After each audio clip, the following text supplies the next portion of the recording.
Drums keep pounding a rhythm to the brain. La da da da dee. Da da da da da. Drums keep pounding a rhythm to the brain.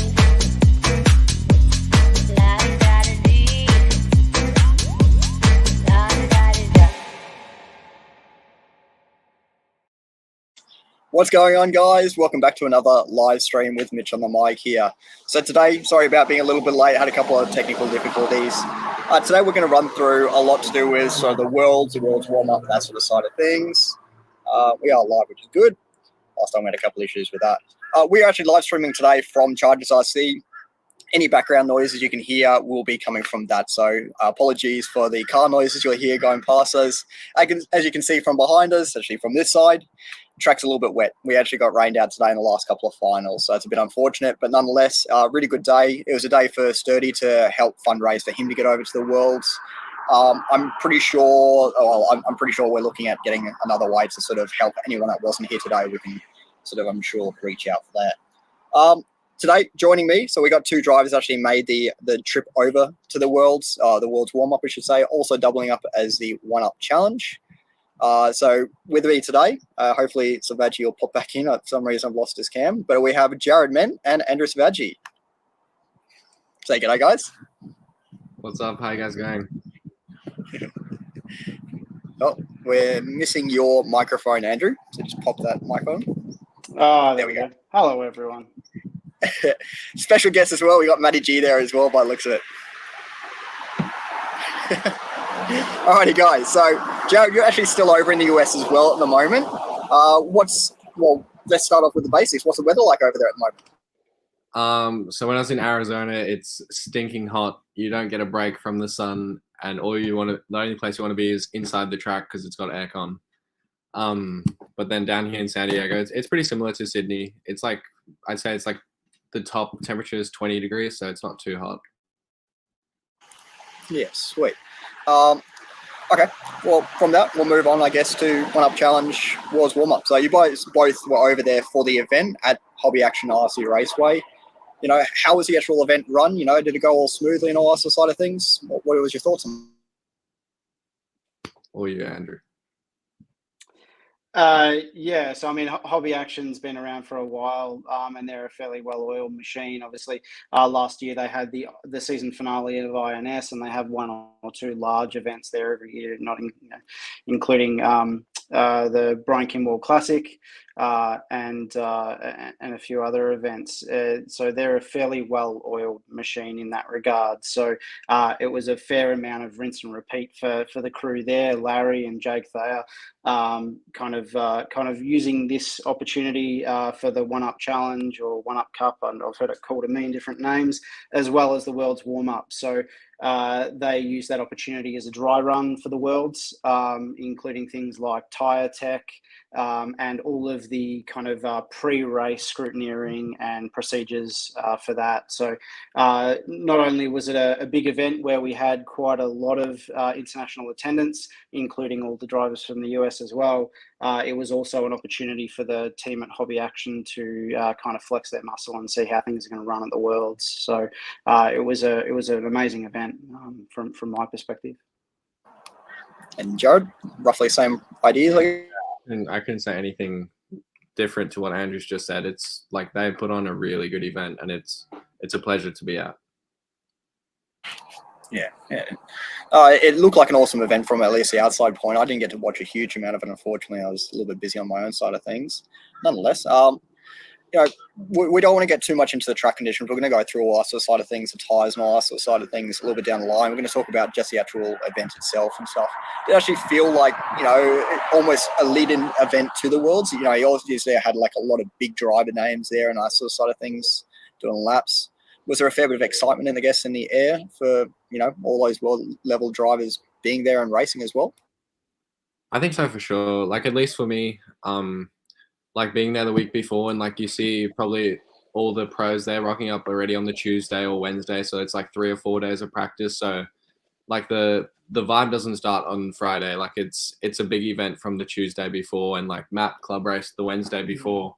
and that could have been a world's field just then when he club raced. There was so many pros. It's a really surreal experience. Like I guess for me, it's more normal to see those guys, since most of them are in Southern California or in Arizona.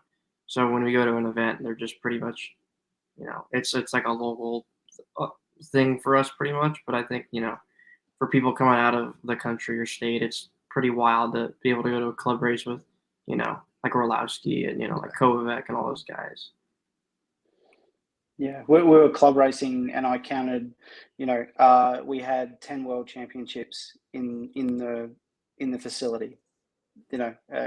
Absolutely insane, and that's not even the event.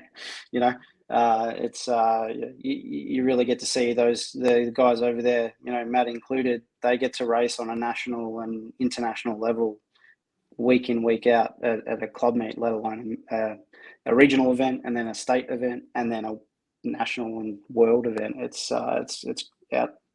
truly crazy, the opportunity that you get to experience over there. Yeah, exactly. And you guys think that you have a bit of an edge, I guess, in some ways over drivers that haven't, say, raced at the facility, at least in the past or recently? How much of an edge do you think that's going to actually be for the Worlds in a couple of months' time? I think it's a big thing. Not only like just racing at Hobby Action, just racing on a slick tire for us back home it's a different driving style, and you're constantly hustling the car, looking for tents in it, and like making the grip out of a tire that doesn't actually have a whole lot of grip naturally, right? And then again, like me, like last year I experienced it, like the mental battle, just you standing next to 10 guys who you've looked up to your whole life, and now you're racing them. So I think for me at least, that's the biggest edge I've got. Like they're normal people to me now. I'm sharing a room with Matty G, you know what I mean? Like it doesn't get much more normal than this. Yeah. Any improvements you think they could or will make at the Worlds? I think they're pretty much done. Yeah. Like the event ran so good. Like like our national races can sometimes be a disaster. And for I'm not bagging on anybody, but let's just be honest, the U.S. Nationals the past few years have been kind of a mess. But as of lately, they seem to be turning things around, which is good. But pretty much they ran the event as good as they could with giving us a box to put tires in. We had to get tires tacked. They try to make it as Worlds-esque as possible without making it too strict for the average club guys to not scare those kinds of guys away. Because it was still a normal kind of big race event with the add-on that a modified class, you had to run the 8K tires and you couldn't sauce and you had to get tagged and all that fun stuff. So yeah, it was one of the interesting things about the event, right, Matt and Jarod? Yeah, we're there, and you've got the entire modified field running on the control tire, not doing source. Having to, as soon as their car comes off the track, go back to tire tech and check your tires in and all of that. But on the side, there's all the intermediate classes, the expert classes, all of the other ones that are, doing, sourcing tires and using tire warmers and any type of treatment they wanted to use, they could. So it was kind of a unique kind of event where you saw a little bit of the standard, how every event would run over there, and then also it gave the opportunity for those that haven't been involved in a world championships to really see how that operates, and those procedures. It was kind of evident, even some of the national level races there weren't too sure about the procedures and the tech and all of that type of stuff. So it was interesting to see two events blend into one. But I kind of got the opportunity myself to run in the other class, where you could select what tire you wanted and source and all of that, and it was really amazing. I think there was a round there, say, where Jake Thayer, who won the stock classes, he would have got second for the round in modified. There was that big of a difference between the tire of choice plus source and all of that type of stuff. So the pace difference was quite evident as well, and how that a control tire without sauce really kind of levels the playing field, not just for the local guys, but for the international as well. Yeah, cool. With that, you mentioned actually because you were running the stock class rather than the mod guys. You were running an open tire, as you mentioned as well. Were you running still the AKA slick, or did you just choose to run aqua, smoothie, or along those lines? What was your choice in tires?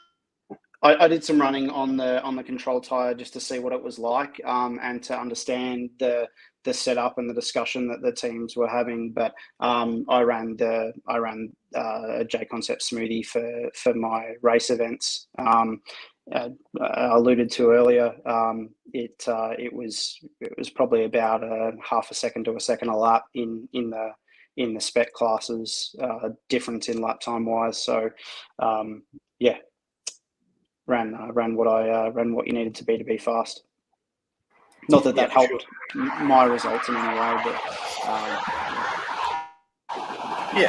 and obviously, Jarod, you ran obviously a mod, so you had to run the spec tire, no sauce, no nothing. Did you say in the lead up or after racing run an open tire that you'd like to have raced with instead, to find out what the difference was between the two tires, or not? So I ran like a J Concept smoothie for the 2 weeks before, before they had put the new track in.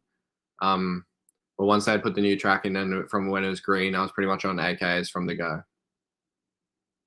Okay, yeah. And I've actually heard, we'll probably talk more about sort of the actual track itself a little bit more later as well.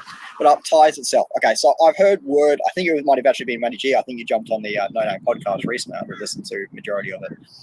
Potential of, say, drop-off during the run and that sort of side of things. What did you guys find for that? Yeah, so what really sucked is having to one-run tires. You don't have to, right? But they definitely were the best. Like anytime I had a baller run, which was on new tires, pretty surprising for myself, was on new tires. If you went out there on, like, most of the time here in the US, you try to run a brand new set of tires and it's bad. And it's like loose, doesn't steer, push. But like with these tires not being soft, the compound being pretty soft, the foam being pretty soft, off the bat, they were pretty good. The best way I can describe the fall off is like touring car. When the track's hot and you're just kind of overdriving the car, it gets slimy. So midway through like your run, if you ran like a set that had a one run on them, they would fall off harder towards the end, as opposed to the new tires where they maybe weren't as fast at the beginning, but you proceeded to gain pace throughout the run. I think it's pretty interesting as well, though. Like, based on how hard you drive, I think it depends on how much life you get out of a tire as well. So, like the AK insert breaks down real fast. So the guys who are a lot harder on the throttle, like compared to myself, who went on pretty easy on the throttle, like I was getting a lot more life out of a tire and a foam versus someone who drives a lot more punched. So it's a bit of preference, but like Matt and I ran similar setup, and like we were both best on new tires every time. So right, I think it is interesting. Oh, sorry, Mitch. I think it was interesting. You know, I got the opportunity to watch every run from all the mod heats and record most of them. I think if people go back and rewatch the footage from Mod Media, it's also on Live RC. You'll see specifically in the last minute of every run, there was a lot of crashing that happened there, especially in front of the driver's stand on one of the key jump sections. And that's the phenomena that the guys were talking about managing tires, is that towards the end of a run, they would actually start to fall off, and or they would get to a point where they'd overheat, and especially in two driver to get quite tricky to drive. So tire management, which is something we typically don't do in 1/10 off road, is now will become a thing for this event. You know, normally it's 1/8 scale for 1 hour mains, or for, you know, on road where you're managing controlled tire quantities and all of that type of stuff. But this is kind of intra run tire management, and you could see that a lot of people had to change their driving style to manage to that, or there were some drivers, like Jarod alluded to, that are smoother, that didn't have to kind of manage in that regard. But that was one of the kind of different things that I'd never seen on a track that we are usually accustomed to. Yeah, right. And did you happen to see any drivers that were sort of trying to push through with like 3-run old tyres? How were they sort of doing, if there was many? Yeah, I don't know anyone, like no one really said what they were doing. Like, and as soon as, like based on how well you were doing, I think you saw more 1-runs, like because people didn't want to take a chance. But at least to start the week, I said I was going to run 2 sets of tires per car, like so 2 runs on each. But when we were practicing, like Matt, Tom, and I, like we were running like 8 runs on a set of tires, and it didn't feel too bad. Yeah. But then when racing started and the grip was a little bit higher, you could feel it definitely. Yeah, like we ran, at least I ran tires from like when I got there Saturday to like Thursday practice, and didn't feel too bad of a drop off. But when like everyone started showing up and the pace kind of started getting set, the newer tires were definitely the way to go, I felt like. Right. And your setups, well, once again, we'll go through setups a bit more later on, but as the sort of grip progressed, the tyres and all that stuff, did you have to change your setups a little bit or quite a lot during that process, or kept it about the same?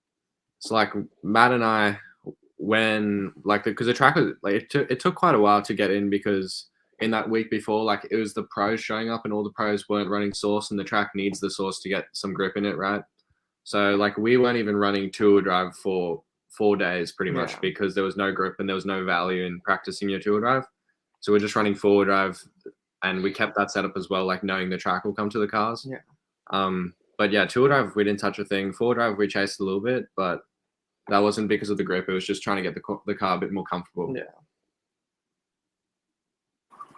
It's interesting you mentioned about it there, Jarod. Like the track break in. I know last time when we were there, in November, the track break in, even though it was a fresh track, is pretty much a few hours, and then suddenly the grip starts to come up, and it gets really consistent. This was quite strange. It changed. It took probably 3 or 4 days to start to feel any type of normal. And then depending on the amount of water, which way the wind was blowing and where the tides were, if you had grip or not. I think it's the difference between, like Jarod alluded to, is that, the pros weren't sourcing. So there was only AKA rubber going down the track. And then you had the other classes sourcing and putting down, JC, Proline, AKA, whatever it might be. So the track never really had one consistent, running and lay down of source and same rubber. So it was a really, really strange, thing that I haven't experienced over in the US the few times that I've been there. I think it was the same for most of you guys. Yeah, Matt, it was just a bit weird. Yeah, no, honestly, like, my local track before they glued it would kind of get like that, like once in a while. Like it would just kind of, like during practice, it wasn't always like the gnarly bite, or it would kind of get like a natural abrasive grip. So honestly, for me, like the traction at Hobby Action for two-wheel felt pretty normal. Like it was just kind of like, this isn't too bad, which was funny because a lot of the guys coming into the event were like, oh, the grip's going to suck. It's going to be terrible. Why are we doing this? Yada, yada, yada. And honestly, it was just a lot of over dramaticism from what I said in the No Name Like podcast. Like a lot of people came into it with like a negative attitude, I think. And some people came into it thinking that they were going to be flying off the track. So the second day, Bruno's there. Bruno's had a really rough first day, left the track at about 3 p.m. to go rebuild his carpet cars. And then I see him the next day. I'm waiting in practice, and I go, like, what do you think of the track, Bruno? He's like, me, I was expecting lots of grip. Today, I got no expectations because I know it's not good. Oh, rough time. Yeah, geez. Yeah. No, yeah, I think Martin accidentally put the carpet cars in the bag before he flew over from Slovakia for Bruno. But or they were expecting crazy high traction in their cars. It was showing up. Yeah, it would have been a hell of a change for the European guys, and probably what they were expecting and stuff. And I guess once again, if it was a source event, then probably wouldn't have been a problem. I think we've lost Jarod and Ment in that. Oh, they're back. That was sweet. Yeah, it cuts out everyone. Just randomly. That's all right. Quick mention, obviously, Chad Donnelly's actually chimed in and said, Lachlan mentioned to me, you said you guys were gluing inserts to wheels. Is that against IFMA rules or no? So we weren't, but there were other people gluing inserts to the rim. I mean, I didn't do it because I'm pretty sure like it's not going to be allowed at the Worlds. There wasn't a gluing station at this event, where at Worlds there will be a gluing station. So like some of the guys were gluing it. Mostly European guys were gluing it. So yeah, like at this event they were gluing the foams, but I didn't. Matt didn't. I found out after the race was over that they were doing that, which I usually do about every event. So I'm like the last one in the loop. So Right, and Yeah. do you think there was much of an advantage to gluing the foam, to just keeping the tires a bit more square or anything along those it lines? didn't matter. Yeah, I don't think it was a make or break difference. So I understand why. Like we do it on the glue sometimes to keep everything more consistent and the foam not moving. But honestly, like to one run a set of tires, glue the foam down, sit there and go through all that is not worth it. Like they're gonna fall off anyway. It doesn't matter. Yeah, especially as the grip comes up. I mean, we've all accidentally glued foams to rims without even intending to do that, right? I think what happens, and the reason that most of the guys are doing it is, especially it's kind of track dependent and grip dependent. If there's a lot of high speed sections where you're leaning on the tire quite a lot, gluing the insert gives you the stability in those areas, but also similarly it can take away grip as well. So without doing a proper back to back, do we know if it was absolutely better? Maybe. But my advice to the guys when we were there was, we don't know if this is going to be enforced at the Worlds, so let's do laps assuming that we can't, and then if we can, it is an advantage. Well, then happy days. We haven't developed setups around something that we can't do come the actual event. Yeah, clever thinking. Clever thinking. Track itself. All right, well, we'll move on to the track. So, being an indoor, I guess, dirt track over in the US, we don't have anything like that in Australia. Closest pretty much indoor clay track we have in Australia is the Go track, which is a pure clay. And from everything I've heard, it's nothing similar at all. What was the actual track itself sort of made up of? Is it like a granite mix, a dirt mix? What would you guys class it as? Dirt, aggregate. sand. There is clay in it, sand, and dirt. Like when the track first opened up, I remember we were running like ribs and pins, and then as things kind of evolved, we ended up running slicks. The Proline S3 was really popular there when it first came out, and then the Aquas became popular for a bit. So it's just the track's abrasive, hard on your cars. I can show you my track. They'll all show you, but it's like a real like road aggregate. There's a lot of that in the track too, so it's super abrasive on everything. Right, so you do quite often see like a couple of brands actually pumping out the like similar to what we run at Chargers, like an actual chassis plate. Do you got many guys actually run that, or is it sort of just like it's raising your ride height by 2 extra mils and it's not worth that sort of thing? It's not even raising your ride height. It's if I'm faster and I have to wear through a chassis, so be it. Yeah.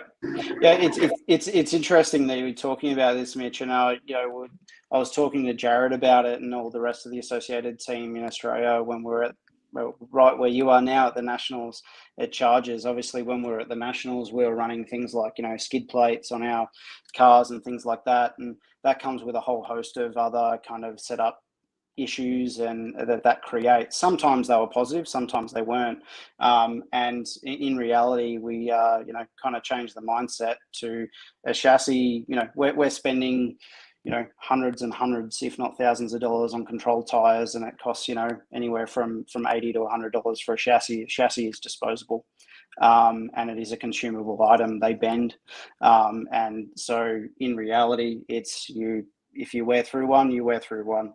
You don't put things in place to stop the chassis from wearing, especially in things like at a World Championships where you need to be absolutely spot on. You have drivers over there that aren't even running, chassis protector skins, because that adds, I think, about 20 grams of weight underneath the chassis and all of that type of stuff. So, there is high wear. I would say Chargers is higher, but it's not. It's not something that you're going to wear through a chassis in a day. We'll get through an event. If you bend a chassis, then you replace it. But I'll come home now and I'll replace the chassis on my four drive because I know that's Yeah. that's wearing out and It's starting to definitely wear harder the on B the and the D four-wheel blocks. for sure. Yeah. Say again, Matty G. Say again. It's definitely harder on the four-wheel chassis. Like at least running at home, like I have to change my four-wheel chassis like probably every month. Right. Yeah. And I've changed both chassis on both cars. So I think Yeah, the cool Jonathan. thing is that, like at Chargers, because there's granite and quartz in the dirt. If you're on titanium screws, hey, it's like a Formula One car going down the straight. You get your chassis sparking. It's really, really cool. Yeah, I love it. I think it's super awesome. So yeah, if anyone can make some titanium skid plates, you're in for a big show there at the Worlds. If you want to throw that on the car for a run. Yeah, that'd be wicked. Yeah, Jonathan Ment actually jumped in and said chassis are consumable. Obviously for the local, racer and us side of things, they're not, they're not a consumable. But once you're racing, I guess at that top level, it's a bit different. So yeah, some good points there as well. Yeah, I think that speaking to Jackie, who manages the track at Hobby Action, they are hoping to be able to till up the soil a lot more on the track.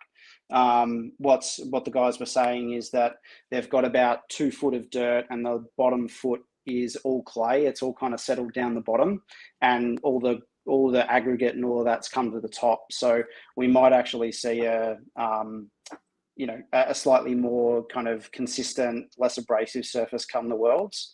But that'll depend on if they can actually do all the tilling and all that and get it ready. Yeah, fair enough.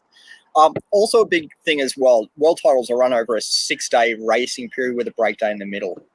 During the break day, usually you'll have a change of tracks, such as when we went to Europe and that sort of stuff, they change it, a couple of the, corners and that sort of things. Has there been much mention of, what the changes are going to be? Are they going to look at a reverse track? What's been thrown around? As far as like that, obviously, I don't think anything's 100% certain, but they're gonna move pipes and reuse the jumps in the same direction. Because like when Andrew and I were here last year for the INS finals, they tried like a multi-directional track, and the jumps are just a bit too steep and the landers are too sharp. So yeah, I think they're going to try and avoid that and rather make a layout that can be changed and run the jumps the same way. Yeah, this is a team that can build an entire track in a day. From jumps to piping to watering. I mean, they've got the benefit of, it's basically, they build all their jumps by hand, everything like that. So they're talking about doing cut-throughs and reorganizing the pipes, but I wouldn't put it past them to put in half of a whole new layout. If they really wanted to, they could get it done. Yeah, and if anyone's sort of been watching on Jake Thayer's live streams himself, he's been talking up the event, obviously for good reason as well, about what they're progressing to make sure that facility is not just ready for a World, but properly prepared to host everything they need to do. So so I'm sure they've got it all worked out and that sort of side of things. Grip level. Did you guys, obviously, Jarod, you've been racing around the US the last month and a half, roughly, I think now, or at least a month. Have you actually run the AKA tires elsewhere, and what did you find the actual grip level was between, say, SDRC or wherever you run the tires previous to that? I think Matt should answer this because I haven't run the AKAs at SDRC. He's tried it, and yeah, you tell him what the AKAs are like at SDRC. Painful. Because if you try to run them without any tire sauce on top of our sealant, it just does donuts. So in order for me to get anywhere kind of accurate, I have to put sauce on it and then wipe it off right away in order to try to get the car to feel somewhat drivable. But even then, it's not a really accurate test because I'm putting sauce in the tire. So any amount of running I get on the tire, it's kind of not true running. It's just trying to get used to the tires are taller and the foams wear out faster than the JC stuff does, at least here. But I think Hobby actually did a good job of picking that tire out for sure. Going and running there the first few days without sauce. After I think the second qualifier, we ran practice between heats, and I'm like, this actually isn't too bad. It like you can get around the track fine. Setup wise, nothing was really drastically different than what I would run on the glue. So it's just all about driving, honestly. If you were able to get around and navigate how to drive that tire and just all that stuff, the stuff is pretty consistent. Yeah. There's been a lot of questions around, now that we all know what the control tire is, surely there's going to be an advantage for all of the guys in the US that can run on that type of tire and get practice in. But in reality, to run on that tire at any other venue except for Hobby Action, when there's everyone else running on it, is going to be honestly not very fruitful. You would be better off running on it at, say, Chargers where you are, Mitch, and that would be probably more representative of the type of grip level that you would have. So it's outside of the event, I don't think everyone's going to be there thrashing thousands of laps to get an advantage. It's not going to be, might be minor, but yeah, it's not going to be a thing. As like, kind of arrogant and American as it sounds, if you didn't show up to the warm up, good luck at the Worlds, because like the track, anytime the track is going to be ran now, is going to be completely different and more grip than what the Worlds is going to be. So I'm sure, unless you, I don't know. Unless your name's David A. Ungaro or I'm there's talking going to about be guys that perform either way, right? I'm talking. So let me rephrase that. For the guys who don't race on this type of surface all the time, and aren't well to adapting to different things, or running on slicks is definitely different. I'm sure Bruno and Martin got a taste of how it felt and how different it is. But by the end of it, Bruno got a couple twos for the rounds in four wheel. Martin had a couple good runs by the end of it. So they definitely figured it out. It's just, how do I explain it in a more positive way? It's not easy trying to run from treads to slicks. And then with the ever-changing track conditions, it's hard to get a grasp on it and be really confident in what you're doing each run that you're going out there. I think it's a really good call out, Matt, because that's the biggest thing that I've, personally, I've been over there and raced at 3 or 4 events now, and every time it's on slicks. That's the biggest difference, right? And Jarod, jump in if you think the same. Driving on slicks is, from a driving style perspective, a lot different, and what you have to do to the car to generate grip, and kind of that fine line of not getting any wheel spin, but then also pushing hard enough that you're not going a second a lap slower. It's unlike any other type of driving style I've experienced, even on, say at our home track at Keilor, or say at Ride, even if you're on ghost pins or almost semi-slicks, it just feels different. Like, can you run slicks at Charges or anything like that? Or is it kind of... Yeah.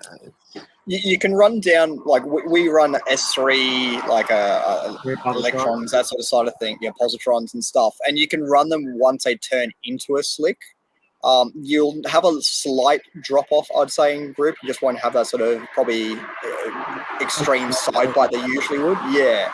But other than that, you can run them all the way down to when the foam's just about ripping out of them. So it's probably not too dissimilar in certain ways. It's pretty difficult. Like you were saying to me, though, you got to drive really hard, but at the same time, you need to be really smooth. You know what I mean? You got to work the car, but you can overwork the car too. So it's easy not, too. With how much it's you got to drive hard, but you got to drive smooth too. So figure that out. Yeah. Right. If you're not working the tire at all, it's like if you were to baby around the track and go 50%, you would just be doing donuts because you're not actually pushing the tire into the track and generating traction. It's really strange. You have to reprogram how you think driving needs to be done for treads, because treads, obviously, you can, you don't have to work the tire as hard. It's it's working the track for you. But slicks, it's all about how you drive them. Right. Another couple of points. I sort of heard a little bit from the rumor mill that they might have an event in the week before the world titles for non-competing world titles drivers to potentially get some goop into the track itself. Do you think, first of all, have you heard much about that? And second of all, an add-on question to that, do you think the goop that gets laid onto the surface that does go through will slowly rub off with drivers obviously not running the goop tyres for the next, say, week afterwards? Will the track, say, drop off over time? Well, I don't know about an event, but I'm sure there'll be club racing, which might as well be an event back home with more than 100 entries. So there'll be club racing twice a week, probably. Having goop on the track, it doesn't wear off. It puts a groove in, and it's grip, right? I jokingly, but not jokingly, told the guys at Hobby Action, fill the misters with sauce, and we need to sauce the track in between runs. But I was told it's not good to breathe that stuff in, so That's good. you'll turn out like this guy. You don't like so. huffing a bottle of sauce like once in a while? Gets you all warmed up.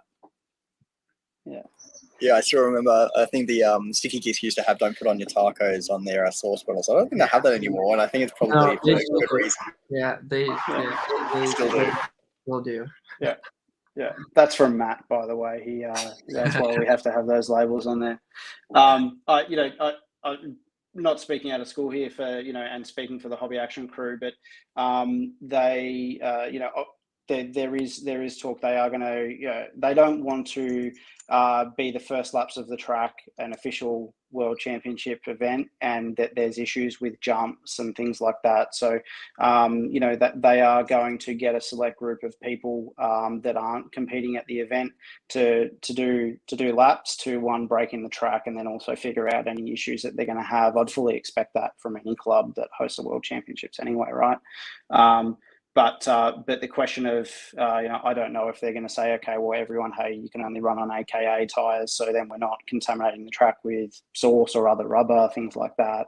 But I fully expect that they'll get a large contingent of people there to turn laps and break the track in. So any of the drivers, the 150 to 180 drivers that are going over there for the World Championships aren't having to break the track in for themselves and get frustrated. So Yeah, no, good points there as well. No, I mean, obviously it's going to be interesting in the lead up to the event, because obviously there is you're meant to have a fresh track for the actual world titles, that sort of side of things. I don't know what the exact ruling of that sort of side of things is, but I'm pretty sure it is pretty much you're expected to have a whole fresh layout that no competing drivers are meant to run on. So that'll be interesting nonetheless. But yes. Results and stuff. I mean, Matty G, you had a great weekend, I would say. Were you pretty happy with your results? Yeah, honestly, I haven't done that at all recently or ever. So it was kind of, I don't know if you guys have seen Talladega Nights, but when like Ricky Bobby first gets in the car and he's like, I don't know what to do with my hands. My car was really good. Stuff felt good. I went to I'll give myself a little pity party. I went to the hospital again during the week. Wow. I have really bad luck with Arizona. So, but yeah, cars were good. Didn't really stress too much about setup wise. Like Andrew came out here in November and saw how much of a head and basket case I can be, and I was pretty chill out throughout the weekend. Like my stuff felt good. I felt like I needed to change my car, but everyone said it looked fine, so I just kind of drove it. It's kind of carefree. So yeah, for me to put in a result like that, honestly, there's a lot of people saying that, we were there for 2 weeks. I don't think that mattered at all. The track was so drastically different, and we couldn't even really run our two wheels. So saying that we were there for 2 weeks on the layout helped out. It didn't. The lines were so much different. So it just it was cool to do that, and they say don't do good at the warm up, but hopefully we can put that into something cool at the Worlds. So not too bad. I think we were there for a week, right? And you probably only got about 6 or 7 battery packs that were worth anything as far as setup and all of that anyway, right? There was probably the one club meeting, and that's it. With Orlowski, and then I ran it Friday. So we ran it Saturday, Wednesday, Friday, Saturday, Sunday were the days we got to really run 2-wheel. Yeah, I think Matt's selling himself a bit short. This guy could have TQ'd at least 2 rounds if like one corner on the track went differently each time. Like it was really cool to see Matt do so well. Like definitely a breakout event, but like definitely well deserved too. So Yeah, for sure. And Jarod, you had a couple of struggles you mentioned on your post there, but obviously, as you said as well, like you felt like you learned quite a lot throughout the weekend. What did you actually learn from that weekend? like there's a lot of things to learn. I mentioned my post, and I'm not going to be like all like sad about it now. Like it was my fault, my driving, but like Matt's told me many times, like my pace compared to last year is so much different now in the slicks. It's just that driving style. Like it's the setup stuff you can figure it out, right? Like we all have a good idea, but it's the driving style and again for me like the mental thing is huge. So just going on the stand with 6 other world champions and knowing I'm here to do the same thing they're doing, right? So it's just that like learning that part of the game for me is probably the biggest thing. Oh, we just had a comment.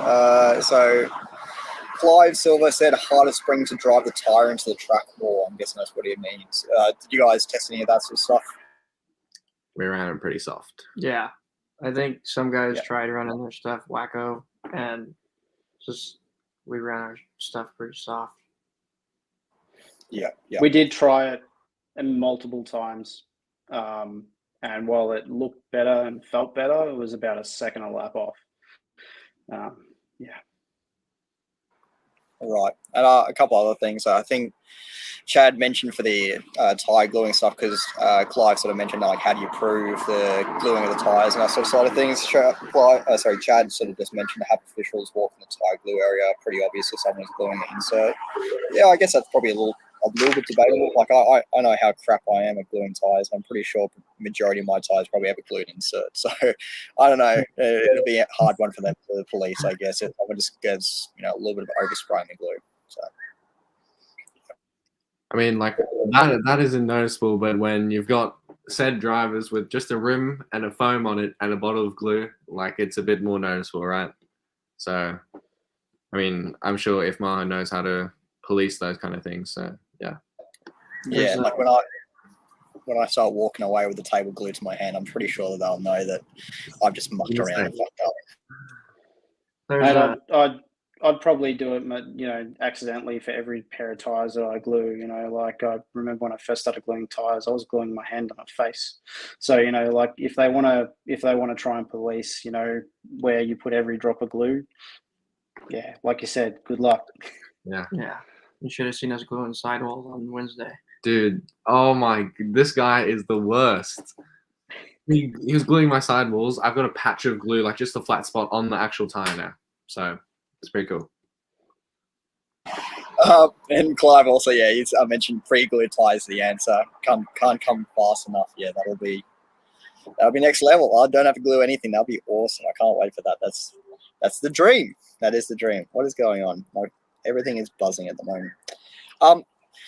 Setups. Let's go into setups. So we mentioned a little bit about springs and that sort of side going harder, not working to try and push their tire into the track. You mentioned softer springs, say, without going into too much detail, I guess. You don't obviously want to release too much of your setup currently, I guess, especially Matty G having a incredible run there. You don't want to give out too many secrets. Good thing these springs aren't available to anybody. So right. So when we're saying like soft springs, we're talking like pretty much like a green rear, wide front, or a little bit firmer than that for Team Associate at least. Is that roughly what we're talking? I think some people were probably running as soft as that, but it's probably from there to like 2 rates harder. Like anywhere in that window, whatever suits you is probably the happy spot, but nothing super stiff. Right. Was it about the same with stock, Selvaggi? Slightly different. We can in stock you can run a slightly stiffer spring because you don't have to kind of be as gentle on the power and make the tire generate as much mechanical grip, or make the chassis generate as much mechanical grip, so you can run a little bit stiffer, just to kind of keep the corner speed up and things like that. But as far as geometry and all of that goes, it was all very similar. It's just the subtle differences in suspension setup that that we're kind of experiencing now. Right. Other basic sort of oils and that sort of stuff, was it all pretty standard to what we say run over in Australia, roughly like 27.5, that sort of range, 27.32, that sort of side? Yep. Pretty similar. Yeah. I think Isn't anything super drastic from what even what we normally run. It was honestly like my two cars are sitting here, and you probably couldn't be able to tell them apart other than the fact that there's one's silver and one's blue. So they're just pretty basic stuff going on over here. Yeah, I think if anyone from Australia that's going over, or the world, to be honest, the setups aren't dissimilar to what we would run, say, at Ride or at Keilor or any of those. I think the main difference is we're kind of running the suspension setups and geometries of a loose track, so low grip.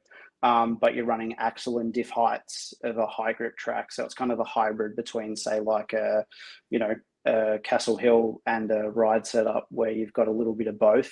The setups aren't going to be as funky as, say, having to go over to your Tabe Arena on Astro. It's going to be within the pocket of what we would normally use for setup in Australia. I think looking at a lot of the US guys, it was slightly different to what they'd normally run, where they're running kind of like high grip, shock packages and geometry and axle heights and drivetrain. But for us, coming from our low to medium grip, it'll be fairly same. Yeah, right. Clive actually jumped on and said, progressive springs a thing for off-road. I'm pretty sure Associated does progressive spring, don't they? Yeah. They do. Anyone who runs it, but we do.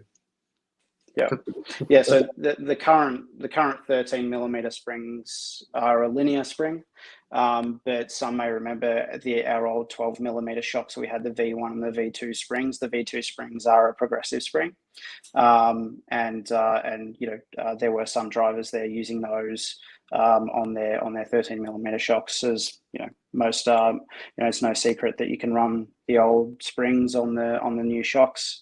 There were drivers there doing that as well. Yeah, fair enough.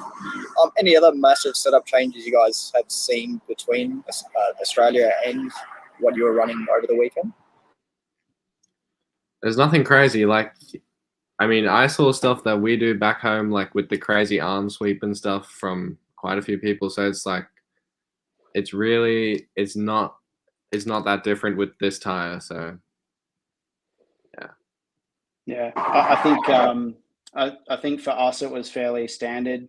There were some manufacturers, drivers out there that should have a sponsorship from Dremel, because they were having to get things sorted out into the right sweep and wheelbase and all of that type of stuff. The part came out for their car, like this week. You would not believe where their development goes. Inside a little warehouse in Arizona. Yeah, so I think to answer your question, Mitch, generalize here. The stuff that we have to do here is very similar to what a lot of the teams were having to do over there to get things to work. I think shameless plug, the team associated stuff that actually all of us on this call run, is pretty well in the window.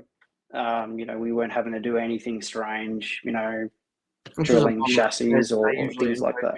Doing all that fun stuff, but none of that. Yeah. Yeah, you were there ready. You were there with like the lathe and the drill and the belt sander. And I thought we were getting serious, but I guess not. Yeah, right. No, it's good to see at least. Good for the Australian guys that don't have to do massive changes. If we were running on, say, Astro or carpet, like, Yetabe and that sort of side of things, we're not having to make those massive changes. other than that, like I don't have a huge amount more to talk about other than say just general sort of stuff. You know, what is the Phoenix area and that sort of side of things like around the track? You know, I've heard a lot of mention about the facility itself being this massive hobby shop / racetrack, but the actual outside of it, you know, food and all that sort of stuff, we've heard a little bit as well. But what is the actual area itself like? It's awesome. I mean, it's in like an open plan shopping mall. So you walk 2 minutes, you're at a Starbucks. You walk 3 minutes, you're at Chipotle. So it's really cool. Yeah, it's a great facility for a Worlds or any event really. Yeah. I mean, for those that haven't seen it, I did a live stream on the Team Associated Australia Facebook page and walked outside to the car park or parking lot, to translate that for you, Matt. And you know, you are literally in a almost like what we would have back here is like a DFO factory outlet type mall shopping area. So it's, you know, you're right in the middle of a whole lot of other shops. You know, like next door is a furniture store, and on the other side is like a baby bunting type shop. You know, there's you are literally in a retail precinct with a bunch of shops, you know, and restaurants all the way around. You know, the main accommodation is a couple of 100 meters across the road, or a couple of 100 yards, sorry. And you know, close by, if you've got a car, you can go to things like In and Out and go to a whole bunch of other attractions, you know, Top Golf, all of that type of stuff. So it's, you know, Chandler itself is quite a nice little part of the greater Phoenix area, and no one will go wanting for things to do if you've got a long break in between your races. You know, you can go and do something.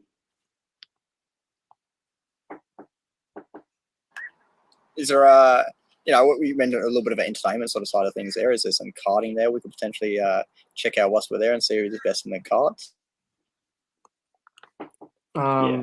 There's a Top Golf, and there's a casino that's got some fun stuff. There is an Outback Steakhouse within a couple of miles from the track, which is all good. No, Matthew, no. Stop it.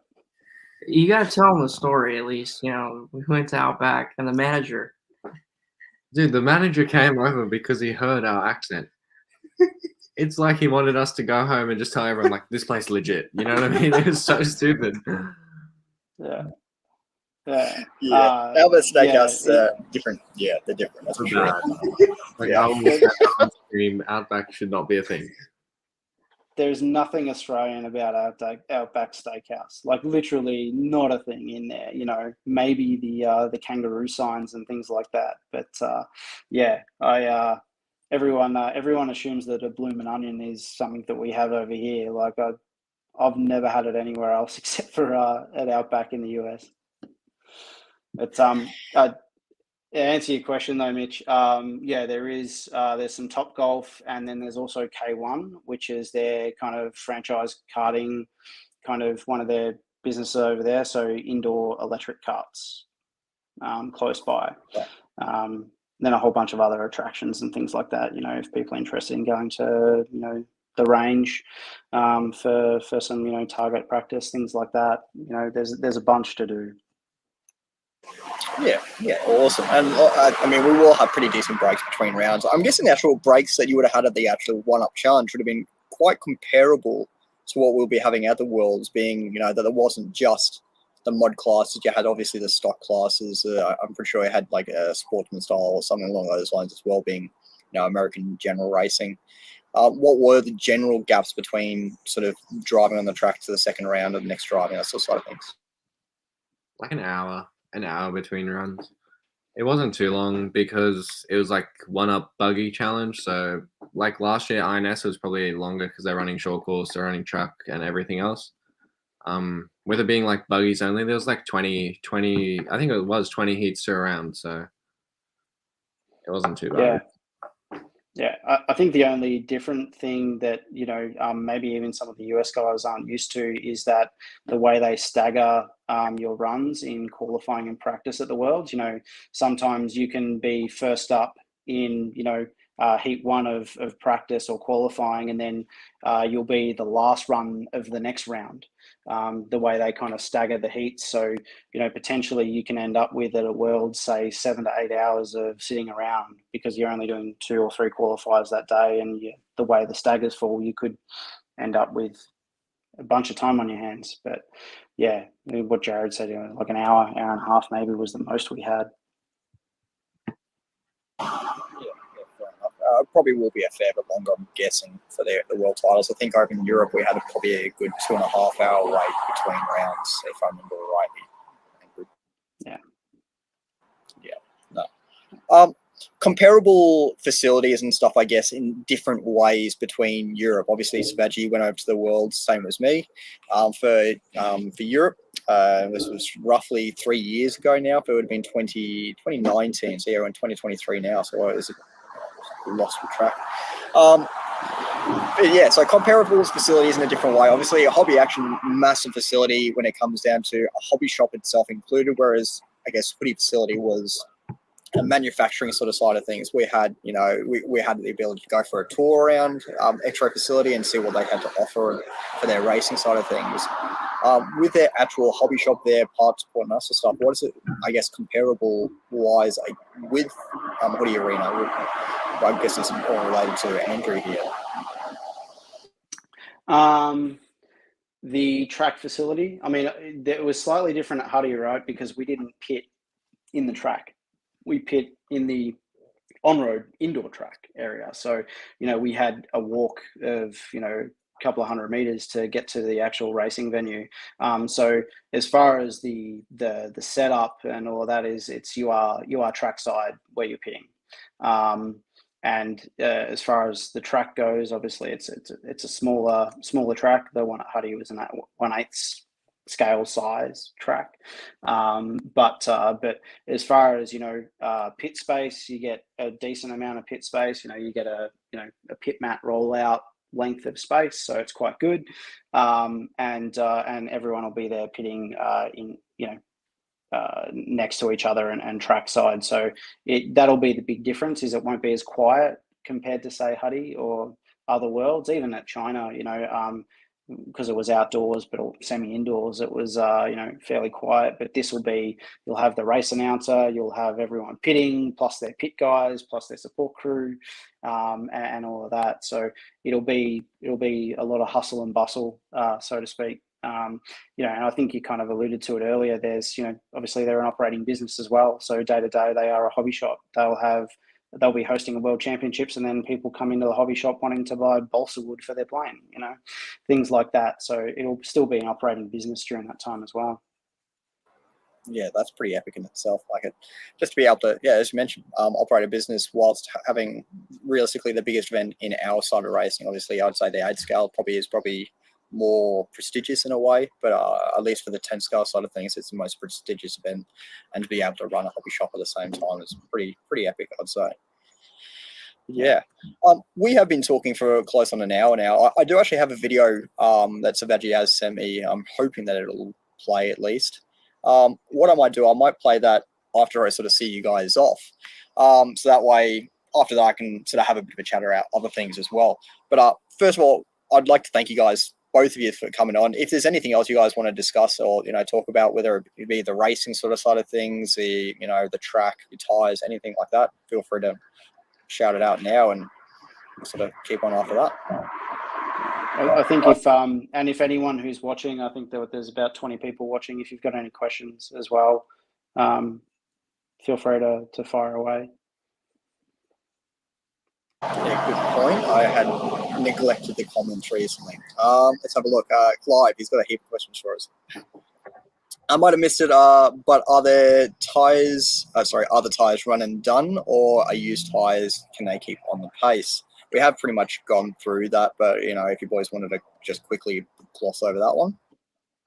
Again, I think it's preference, but for the upper 30 or whatever it is, that they're probably going to be running 1-run tires. Right. Yep. 1-run tires is probably the go. I think for myself, I'll be trying to get away with like 5-hour tires, and I'll be running with foams. I don't care. no car hire needed. Also from Clive. Yeah, I mean, from what I've heard, at least it sounds like an event you can pretty much turn up to, probably catch an Uber to, I guess, the Chandler Inn, I think it is called. Yes, Correct me if I'm wrong. Yeah, and and so yeah, you can walk to the track from there, which is awesome. So yeah, I guess you can get away with without a hire car for this event, which is pretty different. Obviously, if you're Europe, we had to travel from Austria. It was like a good 4-hour, 3-hour drive, I think, over to Slovakia, and then from there, we pretty much needed a hire car. I probably didn't need a hire car in town. I walked to the track most days and live stream most of that, which was a good laugh. But yeah, I probably can get away without a hire car for this one.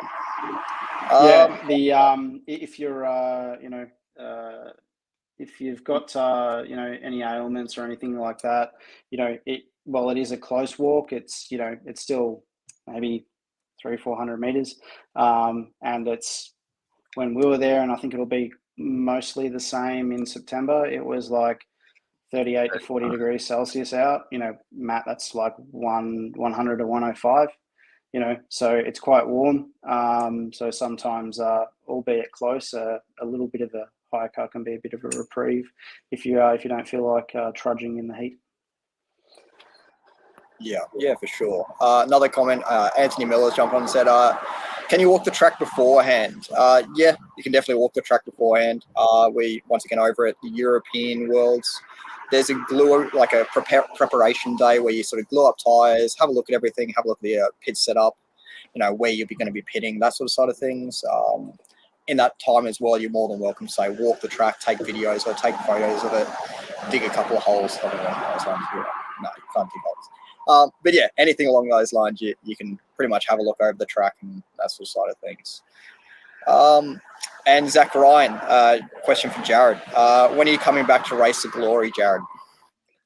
I was actually talking about maybe doing the ABC race. So, I mean, if I've got some money left after this trip, I'm thinking of getting an 8-scale car and going to ABC like the week after I get back. So, there's no breaks for me. No rest for the wicked. Yeah, I'm sure. Worst comes to worst, you're on at a race, and I'm sure we can find a hire car for you. So Zach Ryan goes, yes. I'm thinking about it. So, I think it would be. I mean, it's always a good event when Scotty's there, and I've never been to that track, and it looks phenomenal. So, yeah. Well, I just entered myself. I'm going to run a little bit of e-buggy, but I'm sure we could always bribe Alex Benhazic for his practice car or something like that to get a few of us on track. Man, the competition is going to be so hot, especially in that e-buggy. E-buggy is the glory. I don't care what you say, Zach. E-buggy is going to be the glory for this event, and you can, shove it. Anyway, yeah, fight me. Be good to have you up here, gents. Yeah, for sure. We got a good amount of people traveling from around Australia for that event. Matty G, you should come over and do that one as well. Scotty Ernst event, big numbers, 8-scale, nitro, electric buggy, the main class. Be awesome. I think that's another thing that people didn't realise that some people over here may not have seen. Scotty Ernst was entered in at the One Up Buggy Challenge, and he was there just as a racer. Did not go anywhere near the microphone. He was running. It was quite strange. I've never seen him run, like a race, and he can still wheel a car pretty well. It was cool. I had a chat to him. I said, what's it like? Not being behind the microphone, and he goes, oh, it's great. To actually go to an event and turn laps and get to enjoy it for what it is. So, yeah, looking forward to seeing Scotty back over here. But it was really cool to see him in an event, just being a racer like everyone else. Yeah, for sure. I mean, we had him racing actually at the AOC event, the on-road event, when he was over here only a couple of months back. He was controlling that event, and we chucked a short course in his hands for that event as well. I think that was, I've lost the memory now. RC Racing TV. I'm having a real blank here. Tony Firth, I'm pretty sure he brought a car up for him. And man, he can wheel a short course on a track that was so far from familiar to him as well. It's quite good to see some different sort of racing, and Scotty jumping on for that, and I actually stole the mic out of his hand for that one. So yeah, and same sort of idea, I guess. I run the microphone a lot nowadays as well, and it's good to be able to sort of just have a run. Like I had a run today, which was good fun. We only got 2 qualies and 2 finals done before the rain came in, but it's good for a bit of a run here and there as well.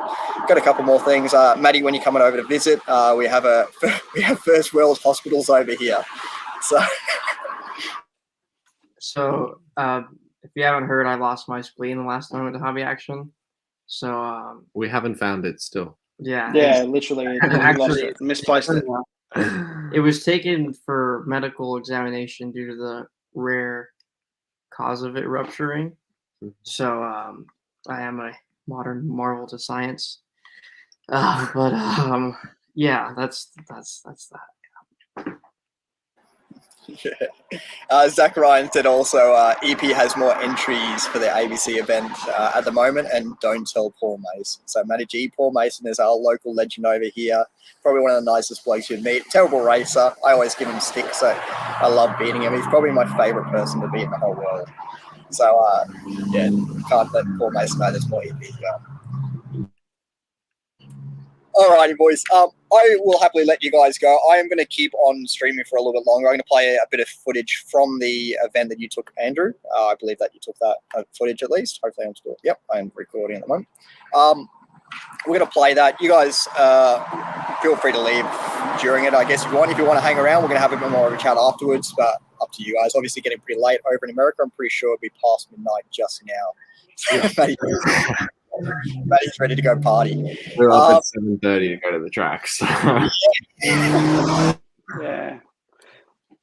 Oh, yeah. It was good.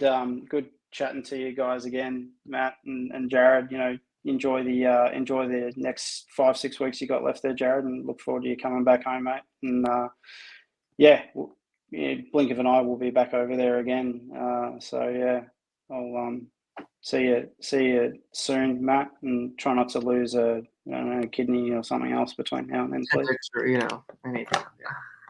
Yeah. All righty, gents. No, thank you so much, all of you, for jumping on board here for today. And we'll see you guys, if it's not in Australia, Matty G, I don't think we'll see you in Australia in the next couple of weeks, but we'll see you over in America in a couple of months.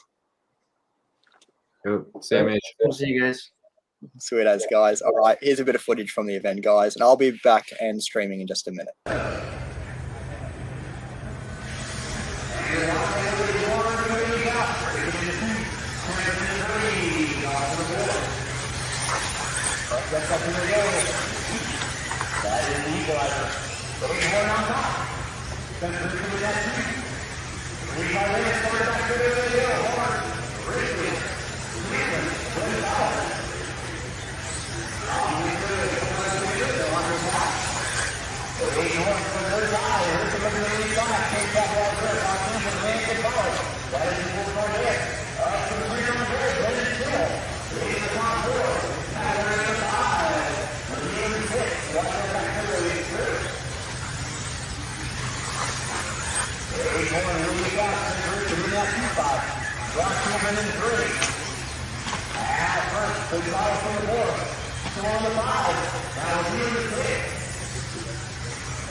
What's going on, guys? We are back, obviously.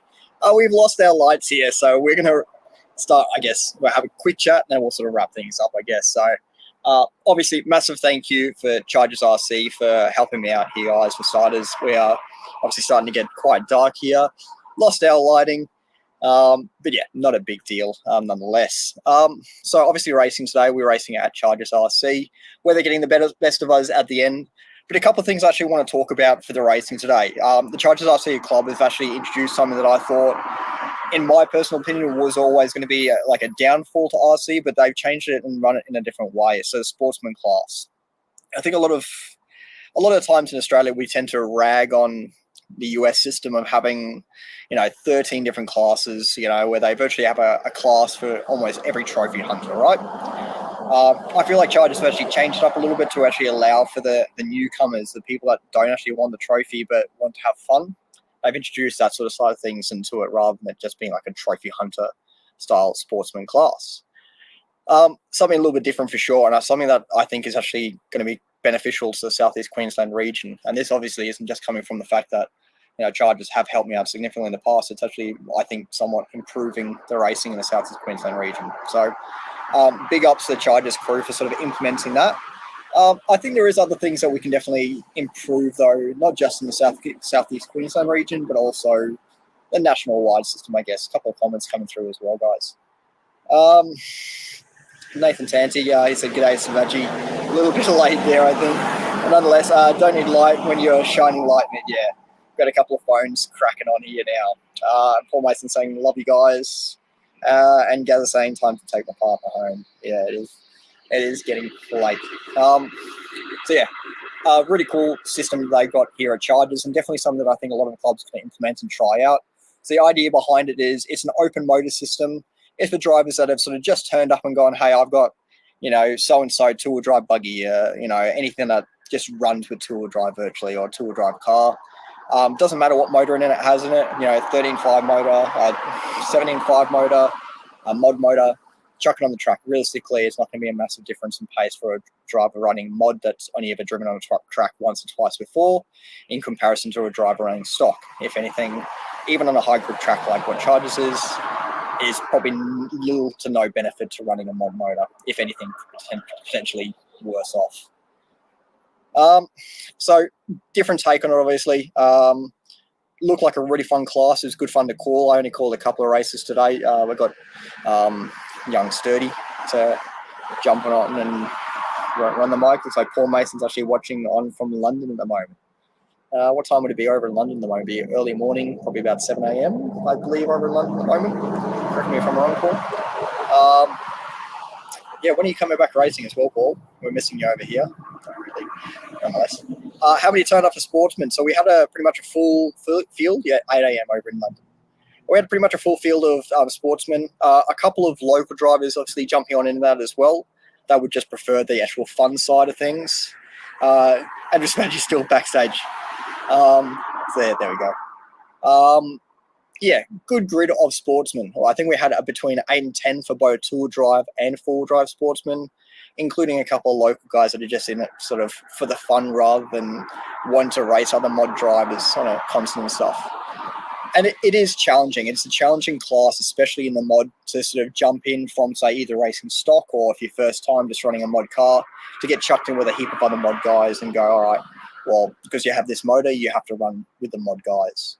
So I think it's a good system. Nonetheless, as I mentioned before, improving remote control car racing, I guess the popularity in Australia alone, I think there's definitely a lot of ways to do it. I mean, I'll never have the exact answers for an that sort of side of things, but nonetheless, I think being proactive, I think proactivity is probably one of the biggest things that, willing to sort of jump. Okay, Selvaggi, if you want to jump back in, more than welcome, man. But yeah, proactivity, heading to events, small events. I don't think it'll take a massive budget for a club to buy, a couple of pipes, go to the local showgrounds and, set a small track up. All right, Selvaggi, got you back on. What are your thoughts on this sort of side of things, Andrew? Like, I know Keilor is a massive club down south in Australia and that sort of side of things. So do you think that would be potentially helping towards a bigger community within the RC scene? Yeah. I mean, thanks for putting me back in the room, mate. I was just sitting here and listening to talk about life in the universe. And I think it's a really good initiative by the Chargers crew. Obviously the team up there, having met them a number of times, and then also, Jeno, who's one of the founding members of Keilor down here. I think they're looking at racing with fresh eyes, and what are the barriers and what are the issues that we currently have within our racing. I think it's a really, really good initiative, and it provides people with a safe space, no matter what their age. It's more focused around where they're at as far as their ability goes. We have a culture here, and we're a very sport centric culture. If you were, say, in the drag scene, if you're not running top fuel drags, well then you're not in the top class, and that's looked upon as kind of not.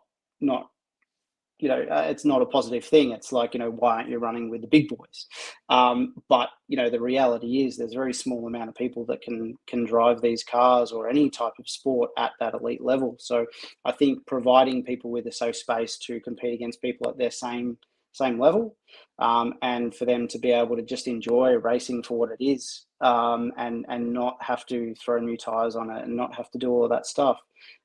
It's the best thing that we could do as a sport. Because it just promotes. Oh, we lost Andrew for a second then. It looks like he's showing back in. There we go. You're back in again. Yeah. I think it just promotes people having a good time, and it gives an opportunity for those that want to race against other people that are like-minded, that opportunity, having being a part of one of the big clubs, that has quite a lot of races, down here at Keilor. We've got, Lachlan Monday and Jordan Isogen and Nathan Healy and, Glenn Benetti, a bunch of really fast modified guys. And I can say that it's not always fun if you want to run modified, but then every second lap you're getting out of their way when they come up to pass you. So it kind of gives the people that want to have a bit of fun the opportunity to race against other people that do that, and it creates no pressure. And yeah, I think it's one of the best initiatives that Chargers have done. Yeah, for sure. And it wasn't like we saw a lack of racing or anything like that. No, we still had a lot of drivers. Once again, we had Travis Connon, Sean, which also is one of the guys that sort of run it down here. We had a couple of guys that are decently good drivers, and obviously they had some great racing as well. So that's the sort of side of things we're looking towards. Drivers that haven't raced or are sort of still starting out or just there to enjoy themselves are still able to have a race, have some fun, and sort of get into that groove of racing, that proper entry level, rather than just saying, hey, stock is your entry level, you have to run this motor.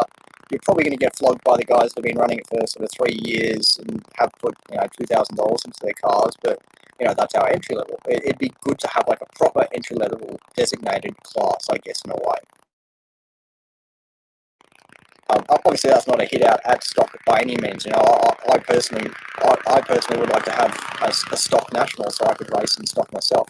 By no means is a hit at stock drivers or stock racing. I definitely think stock racing more than anything has a place in racing. We've seen like from Matty G actually mentioned it on the No Name podcast that he was a paid stock driver over in the US. So obviously there is a market for it, especially over in the US for say stock driving. It obviously sells cars and different parts to what mod racing does, different motors obviously. So I'm sure Trinity wants to be a guy running their fastest 17.5 motor they have in stock. So yeah, Mitch, your mic is going nuts. Are you picking up on that, Andrew? Okay, not sure as of why. Unless, is it still going off? Yeah, okay. Just give me a second, guys. If you want to add on anything to that, Selvaggi, I'll have a bit of play around the mic. Yeah, I mean, I think you hit the nail on the head there, Mitch. There is a place for stock racing. I'd like the conversation to turn to more about ability than to what motor you're running. I think what we have there is, I think a lot of the stigma around, kind of the lower classes is that, there seems to be a need or a want to, if you're running say 21.5 or 17.5, a lot of people see that as a challenge of, well, how fast can I make this thing go? And then suddenly you start spending a lot of money on like lightweight drivetrains and tuned motors and the best batteries and hyperlight cars to be the most competitive that you can be in that class. And you end up having a 17.5 two-wheel drive that down the straight is almost the same speed as an 8.5 turn. In reality, that's not the spirit of say what the spec or lower classes are. I'd love to see, it sounds kind of Trump-esque, but stock becomes stock again, where you can't run lightweight drivetrains. You have to use a magnet to, if it doesn't pass the magnet test and you're running an aluminium drivetrain, well then you can't run it. Things like fixed timing are okay. Fixed gearing is probably more of a thing, but people always find a way to make their cars faster. But I think if you take a step back and look at what are the barriers and what are the issues that a lot of people have, is that the lower classes, whilst they're really good stepping stones, they become almost more expensive to run because everyone to compete at that high level is throwing everything at their car. Personally, I've got a history of running in that class, and my two-wheel drive is the exact same as I would have a mod motor in the car, just different gearing. I'd love to see something like that come in, where we're embracing of any class that people want to run, but at its most pure form, not at a crazy high competition level where your bearings cost more than the kit. Have you got me at the moment? Yep. Okay, perfect. yeah, we just made a quick switch over to a different pair of headphones. So hopefully that's not too terrible. So thank you guys for jumping up and making sure it's all sweet. For a lot of people, RC racing isn't life and just a bit of fun. Having stock as an option for people is a good thing. However, drivers will always push the limits of stock to win. Yeah, and we've seen it like in the past as well. Interesting point of that. I remember actually Tim Harris going down to the New South Wales state titles, and this was when I was at Ride, and I would say it would have been 2015, from what I could possibly remember, roughly about that time. Tim Harris went down there with a stock buggy, and when I say stock, literally bought it about the week before, took it down there and raced it as it was, out of the box, and he went down there and he flogged everyone. A lot of stock driving will come down to the driver. And that's what I think we will see a lot of the times. We'll see, say, Sturdy. I still remember Sturdy actually picking up the controller of Paul Mason's car, and he was doing lap times that were about a second quicker than any other stock driver that had been racing there.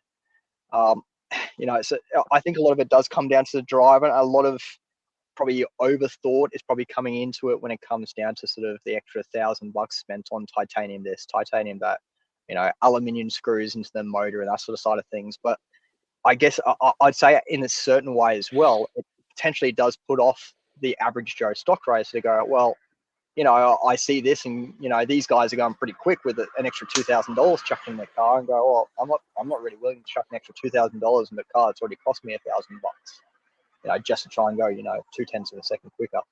So I think it's a tough one, but I think the way that Chargers has sort of done it for a sportsman class is sort of, I hope that really does sort of take off in a way and sort of progress to sort of a hobby, I guess, in a way as well. So, comments on that one, Andrew? It creates a space where inherently any competition, even at club level, brings out the best and sometimes the worst in people, right? So I think where you have a class of like-minded people that don't want to do all of that crazy stuff, that just means that they're running in a category that they're comfortable with. You don't have to run in V8 supercars. You can run in the XL Cup Challenge, where you're buying a 30-year-old XL and just racing other people that want to race. And I think unfortunately what we see is a lot of people get into say standard classes like stock or modified with that mindset of, I'm just going to run and have fun. But through competition, you kind of get caught up in all of that stuff. So I think if there's, what Chargers have done in creating a class for those people that just want to rock up and have fun, that's the best of both worlds. I think it's awesome. Yeah, for sure. Apart from that, the racing scene over in America, do they, obviously, as we mentioned before, they have that sort of sportsman, the difference in levels between, say, no sponsored drivers, the semi-sponsored drivers, and the elite, say, pro drivers that have all different levels of, sponsorship throughout the different categories. How did you see that as working over there? Did you see much of that? Obviously, I think they had a little bit of it, the one-up challenge, but we see it mainly at, say, the big 8 scale events, I would say. How do you see that sort of go? Yeah, I mean, it's really, really hard over there because they do have a lot of classes. You've got you've got always sportsman, intermediate, and then expert. And that's meant to focus more on ability. And, I think it's slightly different over there because the guys that are running an expert mod, of that, say at the Worlds Warmup, there was 20 to 30 guys there that's their job. They are paid to do that, right? So if you start, drawing lines of, well, if you're a sponsored driver and you don't pay, you get your one car for free a year, or you've got a sponsor that gives you equipment. If you draw a line of, say, well, if you're at that level, well, then you have to run expert.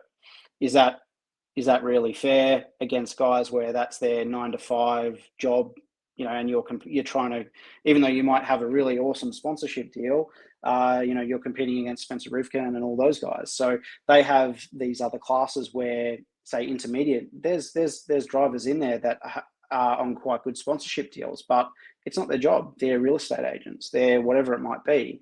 And that's their competition level. So I see it more as they don't delineate between ability. It's more around, well, sorry, I shouldn't say ability, around sponsorship, and say, if you are X, you must enter Y. They kind of say, well, we'll give you a classes where you can compete against people that have the same amount of either ability or time to invest that you would. That's where I kind of see it. I think there's a misconception that, you know, if you're sponsored X, then you can't enter Y. You know, you see people say it at the Dirt Nitro Challenge that I know that are 100% sponsored, but they're running intermediate because that's their ability. It works kind of well over there in some areas, and in some I've seen, you know, they've got sportsman, intermediate, expert, 40 plus, 50 plus, invite, and then all different versions of, you know, they'll have all of those classes with a e-buggy version of it as well. So, you know, it starts to proliferate and become kind of too much, you know, like you're having classes for classes' sake, so everyone walks home with a trophy. But there's that middle ground there that I think a lot of the areas do really well. And there's not a bad stigma of it over there either, from what I can see. Yeah, I know I joke about it a bit. And I'm sure I see the odd other person joking about the fact that I run like technical classes and stuff. And yeah, it was interesting that like Paul Mason obviously running the Silver State race, and yeah, I think he took two classes or two cars over there and ran I think either 4 or 5 different classes between those 2 cars. And yeah, you know, I think he ran, what was it, either 50 plus. He ran electric buggy. You know, and in say his novice class or whatever he ran, I think he ran retirement class or something along those lines as well. But yeah, you know, it's just different, obviously, classes and stuff. But yeah, I think it's a different way of looking at it. I think we're trying to nut it out over in Australia as well, which will be good as well. Nathan actually also posted as well. From a 1/8 perspective, looking into 1/10, it's extremely expensive. The sheer amount of tires people buy for an event. Tie cap for 10 scale, as I mentioned, will there be tie cap for 10 scale? And I know that they're sort of looking at this at the moment for RCRA events. It hasn't been implemented as of yet, I don't believe. I know we had a vote on it recently where they're sort of looking to implement it, but I don't believe it has been completely finalized, whether it be for next season or along those lines as of yet. I could be wrong there. I don't know if you have much more of a info on that, Selvaggi. Yeah, I mean, I think it got put out as an opinion poll to all the clubs, and you know, if Clive's still watching, he could probably tune in as well. But it was put out as an opinion, not an actual voted in. There's a whole other process that needs to happen for that, but they now have a stance of, you know, in agreement from all the clubs that they would like to bring in tyre caps. And so then that has to get voted in officially. There's a process for that. There was the Victorian state titles that run earlier this year that had a kind of a cap that was a part of the event to test out and see how that would work. And it worked quite well. So I think the next step is just getting that put forward and voted in. It makes a big difference as far as being able to go to an event and know what you're going to spend, and know that, you know, person with budget X versus person with budget Y, they can make the most amount of tires. You know, they can both buy and compete. Instead of having to buy 20 pairs of tires, you know, you could buy a maximum of 3 per class. Well, then that suddenly makes that kind of, I've got the means to buy more tires. That removes that. So I think it's a really good thing. And you know, the sooner that it comes in and is an official just part of how we go about our businesses racing in Australia, the better. Yeah, absolutely. No, 100%. No, I can't wait for it myself. So I believe that I am sort of that in-betweener racer. I think I have the ability to sort of probably not quite match it with the best in Australia, but to be not far off at the same time. And whilst I don't think that a tyre limit and stuff will sort of peg the top level drivers back that much, it might bring them back to a level where I can say, oh, well, I don't have to spend that sort of $3,000 on tyres to run this event, or, you know, that sort of side of things, which I do tend to struggle with myself. And I know that other drivers going to these events go, well, I kind of don't want $2,000 worth of whole shots or hot shots, or, you know, pro line bar tire that I'm never going to use again. Racing at Chargers or the Go Track, we're not going to run a hot shot anymore.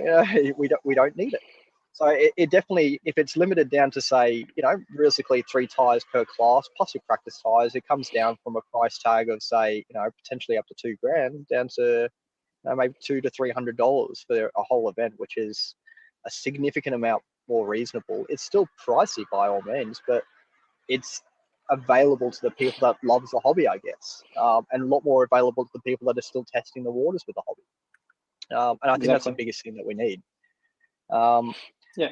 Yeah, and you hit the nail on the head, right? What it stops is, to use a full size racing analogy, it stops Mercedes or Ferrari going off and spending $500 million, whereas Williams can only spend $100 million.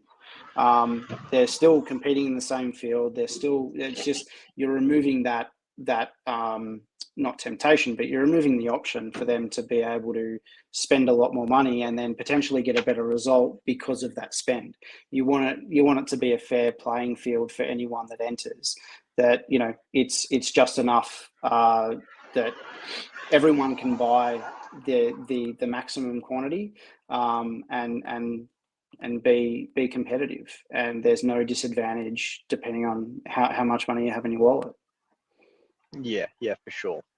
On progressing the hobby as well, I know this used to happen a lot back in the days where, say, my old man used to race, because he was actually one of the sort of big instigators for this back in the day.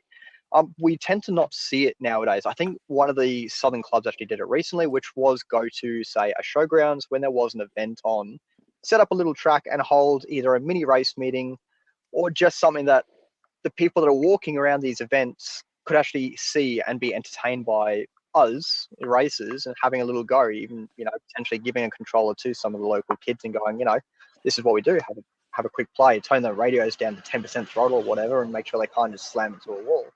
Why is it that we don't see that nowadays anymore? So I think that was one of the major attracting features to our hobby.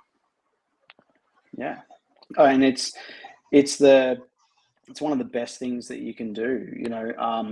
In the past, a lot of the older members that have been around for a while were, especially down here in Victoria, we used to have a lot of events at the Melbourne Showgrounds. And that was at the wood chopping pavilion, and people would go there and see what was going on. I think, that any time we can get in front of the general public and then say, hey, here's a really kind of cool, do you want to have a arrive and drive, have a play around, whether it be like a little kind of oval track or whatever it might be, you're removing another barrier for people to have a go. It can be quite daunting when you rock up there and, we've all seen it, the racer that goes, oh, sorry, how much, father rocks up with their kid and they speak to Racer X and say, oh, how much does this cost? And they go, oh, well, it's $1,000 for the car, and my transmitter's $1,000, and they just go cross-eyed and run away. Whereas if you go, here's a little car, you can have a drive, and, it's a couple of $100, that suddenly removes that barrier.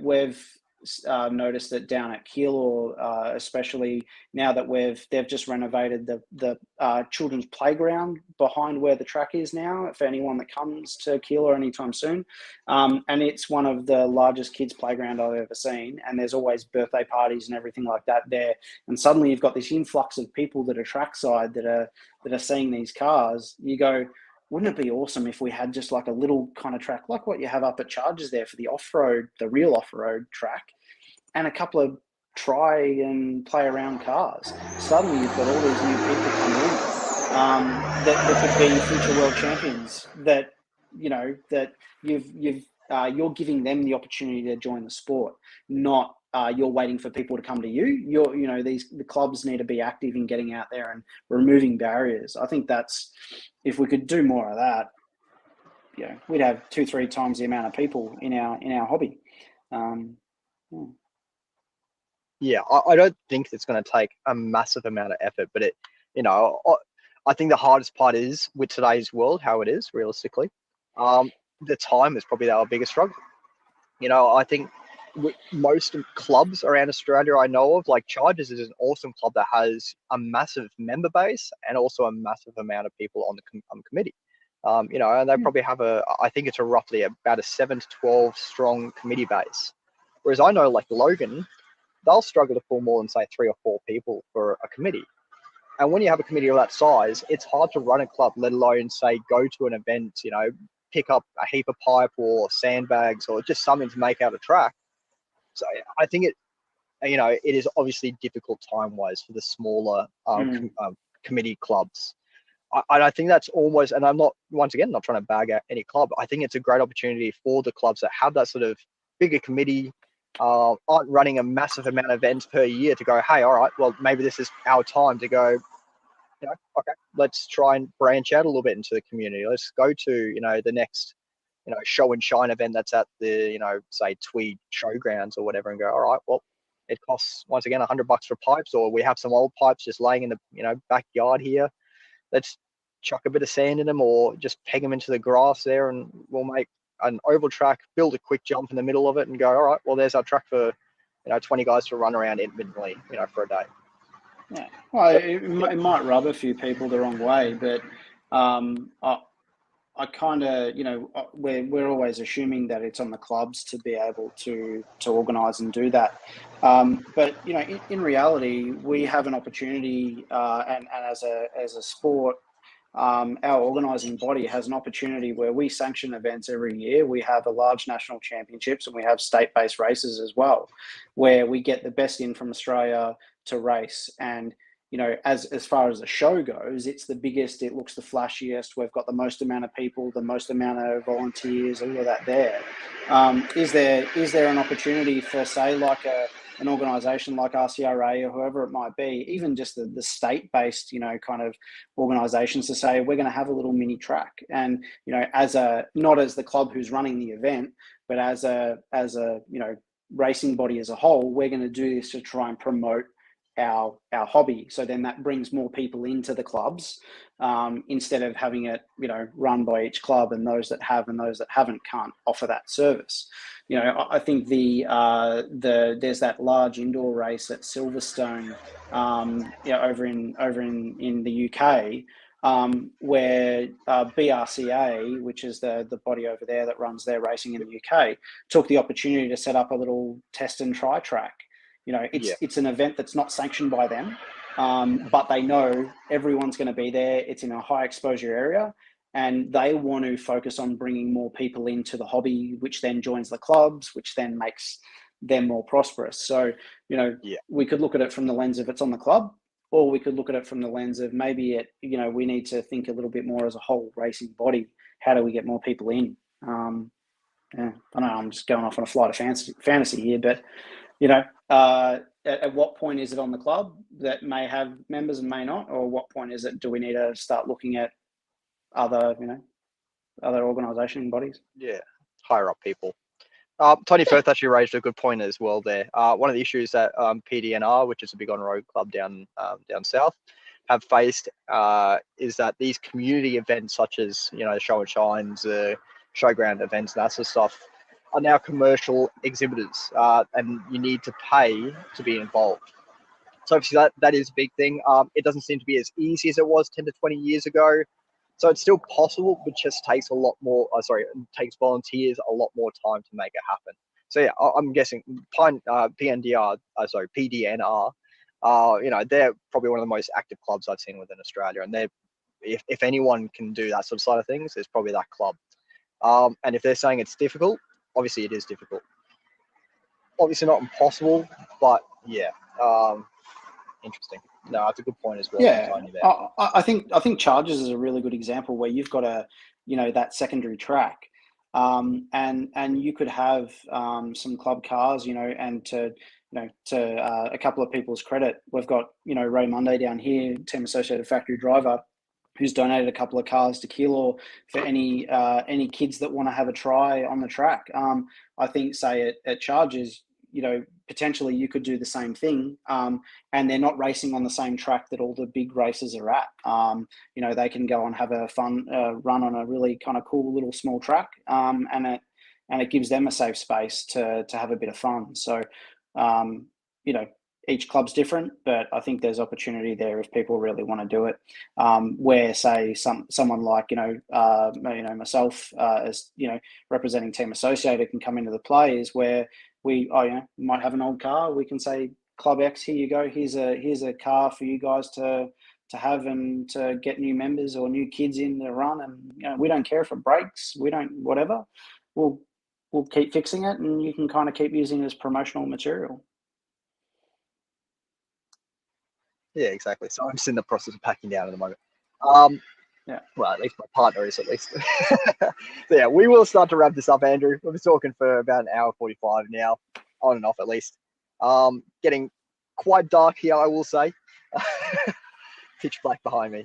And I am in Ipswich as well. So I do, I did just in case, I have, a local weapon.